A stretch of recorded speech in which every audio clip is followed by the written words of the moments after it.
ಚೀಟಿ ಹೆಸರಲ್ಲಿ ಜನರಿಗೆ ಕೋಟಿ ಕೋಟಿ ಉಂಡೆನಾಮ ವಂಚನೆ ಮಾಡಿ ರಾತ್ರೋರಾತ್ರಿ ದಂಪತಿ ಎಸ್ಕೆ.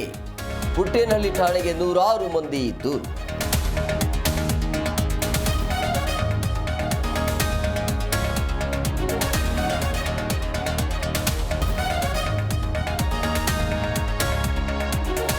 ಚಿನ್ನಸ್ವಾಮಿ ಕ್ರೀಡಾಂಗಣದಲ್ಲಿ ಕಾಲ್ತುಳಿತ ಪ್ರಕರಣ.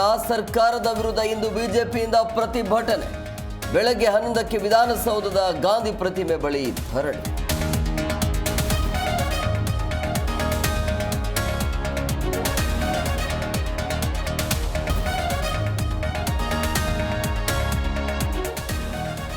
ವಲಸಿಗರ ವಿರುದ್ಧ ಕಠಿಣ ಕ್ರಮಕ್ಕೆ ಮುಂದಾದ ಅಮೆರಿಕ. ಹಿಂಸಾಚಾರಕ್ಕೆ ತಿರುಗಿದ ಯುಎಸ್ ವಲಸಿಗರ ಪ್ರತಿಭಟನೆ.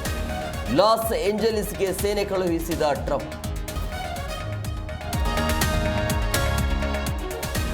ಮೈತೇಯಿ ಸಮುದಾಯದ ನಾಯಕನ ಬಂಧನ. ಈಶಾನ್ಯ ರಾಜ್ಯ ಮಣಿಪುರದಲ್ಲಿ ಭುಗಿಲೆದ್ದ ಹಿಂಸಾಚಾರ.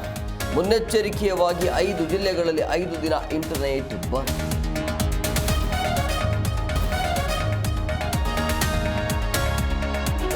ಮಹಾರಾಷ್ಟ್ರದಲ್ಲಿ ಮಳೆ ಆರ್ಭಟ.